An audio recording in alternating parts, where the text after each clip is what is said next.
দীঘায় এসে দীঘার অপরূপ সমুদ্র সৈকত এবং উদয়পুরের অসাধারণ সি বিচে এসে সামুদ্রিক মাছ খেয়ে সময় কাটানো ও তার পাশাপাশি দীঘায় নবনির্মিত জগন্নাথ দেবের মন্দিরের দর্শন করে আমরা সময় কাটাই। এছাড়াও আরও অনেক দর্শনীয় স্থান আছে, সেই সকল স্থানগুলো আমি আজ আপনাদের সামনে তুলে ধরব। সঙ্গে থাকুন। জিওলজিক্যাল সার্ভে অফ ইন্ডিয়ার যে মেরিন অ্যাকোরিয়াম বা রিজিওনাল সেন্টারটা আছে সেটা কিন্তু অবশ্যই ভিজিট করবেন। তো এখানে আপনাদেরকে প্রবেশ করতে গেলে কোনো প্রবেশ মূল্য দিতে হবে না, অর্থাৎ এখানে কোনো টিকিট লাগে না। তো জিওলজিক্যাল সার্ভে অফ ইন্ডিয়া, তো এটাই হলো মেরিন অ্যাকোরিয়াম।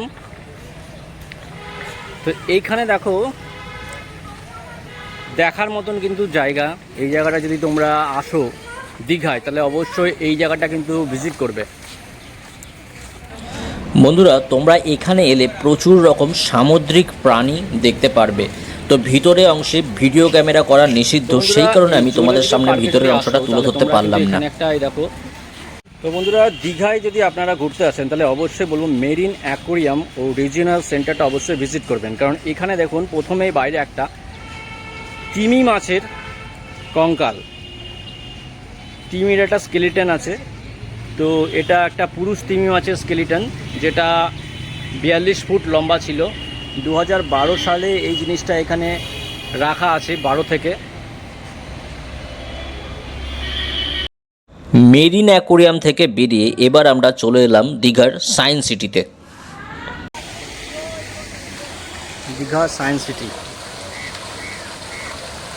তো এই যে কল যেটা দিয়ে অনবরত জল পড়তে থাকছে, যেটা কলকাতা সায়েন্স সিটিতেও আছে।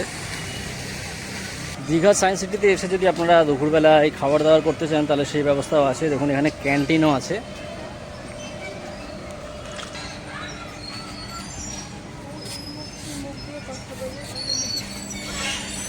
প্রাগৈতিহাসিক কর্নার, মানে এই জায়গাটাতে এলে আপনারা বিভিন্ন রকম ডাইনোসরের মূর্তিগুলো দেখতে পারবেন।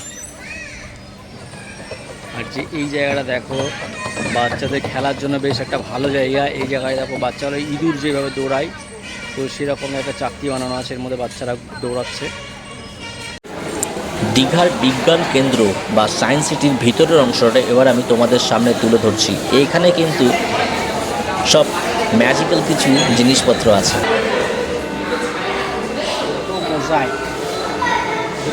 বিভিন্ন রকমের ফটো আছে, ছোটো ছোটো ছোটো ছোটো ক্ষুদ্র রকমের ফটোগুলো আছে, এবং সেটার সমন্বয়ে এখানে একটা পূর্ণাঙ্গ মোনালিসার একটা চিত্র কিন্তু তৈরি হচ্ছে। এখানে একটা ফ্ল্যাগ ট্রি, এই গাছটা, এই জায়গাটা হাততালি দিলে কিন্তু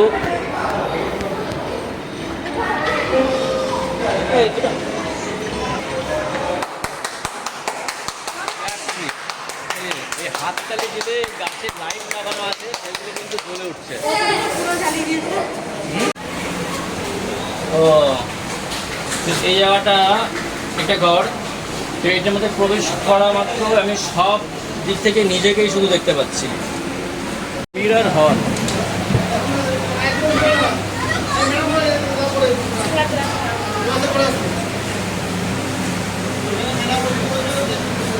মিরর হলের মধ্যে বসে আছি।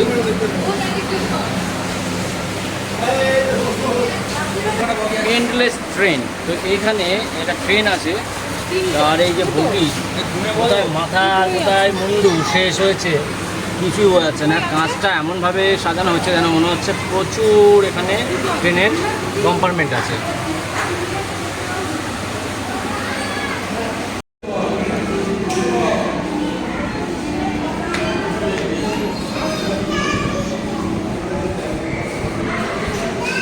এটা হচ্ছে টর্নেডো। এই বোতামটা টিপে ধরলে নিচের বাতাস ঘূর্ণিপাক খেয়ে উপরে উঠে যাচ্ছে।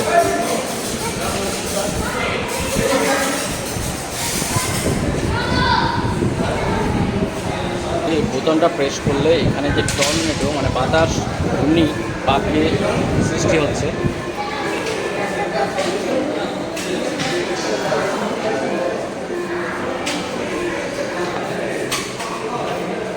আর এখানে আছে ফ্লোটিং বল।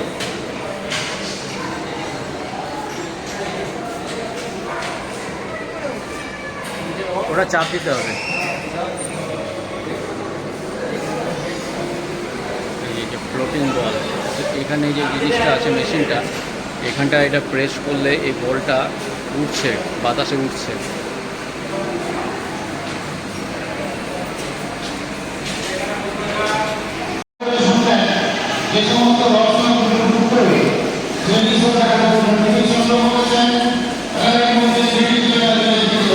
হিউম্যান এভলিউশন, কীভাবে মানুষের বিবর্তন ঘটেছে সেইটা এখানে দেখানো হচ্ছে।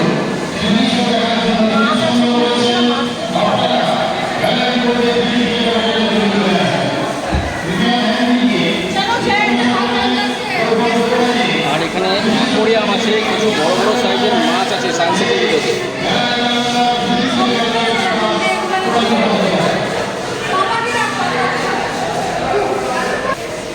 শার্ক,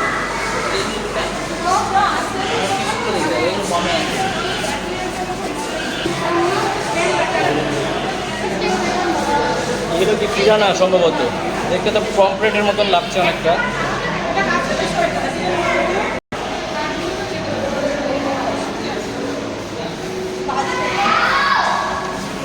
এখানে বেশ কালারফুল কিছু রং বেরঙের মাছ আছে। এই জায়গাটা এমনভাবে করা হয়েছে যেমন হচ্ছে পোলার অঞ্চলে যেরকম পরিবেশ থাকে তো সেই রকম এটা বানানো হয়েছে। আন্টার্কটিকায় যেরকম বরফাচ্ছন্ন থাকে সেরকম এটা বানানো হয়েছে। তো বন্ধুরা, দীঘায় যে সায়েন্স সিটি আছে তার ভিতরে কিন্তু অনেক কিছুই আছে দেখার। তো এবার যাবো আমরা 3D শো দেখতে। তো 3D শোটা কেমন সেটা চলো ঘুরে দেখি। 3D শো দেখলাম, বেশ দারুণ লাগলো। তো শো এবার শেষ, চলো এবার বাইরে বেরিয়ে যাই। 3D শো চলাকালীন ভিডিও করা নিষেধ। তো দীঘার সায়েন্স সিটিতে এসে কিন্তু আমার বেশ ভালোই লাগলো। আপনারা যদি এখানে আসেন তাহলে আপনাদের কেমন লাগে সেটা অবশ্যই কমেন্ট করে জানাবেন। আর যদি আগে থেকে যদি আপনারা এটা দেখে থাকেন তা সেটা অবশ্যই কমেন্ট করে জানাতে পারেন। তো বন্ধুরা, দীঘার দর্শনীয় স্থানগুলির মধ্যে ঢেউসাগর একটি অন্যতম স্থান। তো তোমরা যদি দীঘায় আসো তাহলে তোমাদেরকে অবশ্যই বলবো ঢেউসাগরে কিন্তু আসবে। তো ঢেউসাগরে বিশেষ করে রাত্রেবেলায় এলে অনেক বেশি মজা পাবে। তো তোমাদের এবার আমি ঢেউসাগরটা ঘুরিয়ে দেখাই।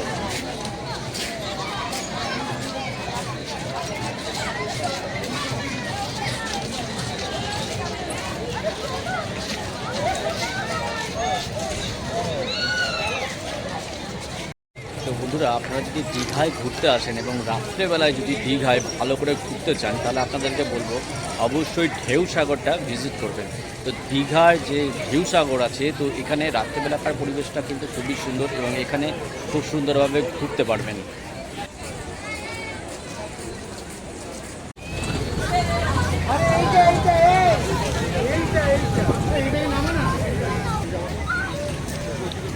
বন্ধুরা, ঢেউসাগরের ভিতর কিন্তু বাচ্চাদের জন্য খুব সুন্দর আকর্ষণীয় কিছু রাইড আছে, তো যেগুলো বাচ্চারা কিন্তু খুব এনজয় করছে।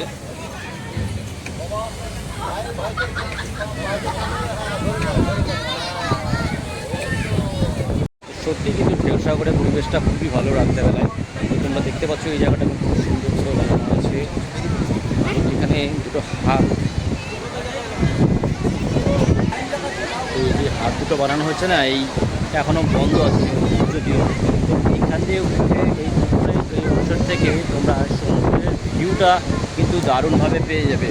দেখো এখানে ঢেউসাগরের থেকে কিন্তু সমুদ্র দেখা যাচ্ছে। একটু খারাপ আসছে আমি জানি, তবুও যতটা পারি আপনাদের জন্য দেখানোর চেষ্টা করছি। বন্ধুরা, এরপরে বার দীঘায় ঘুরতে এলে তোমরা কিন্তু এই জায়গাগুলো মিস করো না। তো তোমরা সময় নিয়ে এই জায়গাগুলো ঘুরে দেখো, আশা করি তোমাদের ভালো লাগবে। তো যাই হোক, এই ছিল আজকের ব্লগ। আজকের ব্লগটা তোমাদের কেমন লাগলো সেটা অবশ্যই কমেন্ট করে জানাবে। যদি ভালো লাগে তাহলে অবশ্যই চ্যানেলটি সাবস্ক্রাইব করো ও একটি লাইক করো। তো পরবর্তী ব্লগে খুব তাড়াতাড়ি দেখা হচ্ছে। ভালো থেকো, সুস্থ থেকো, ধন্যবাদ।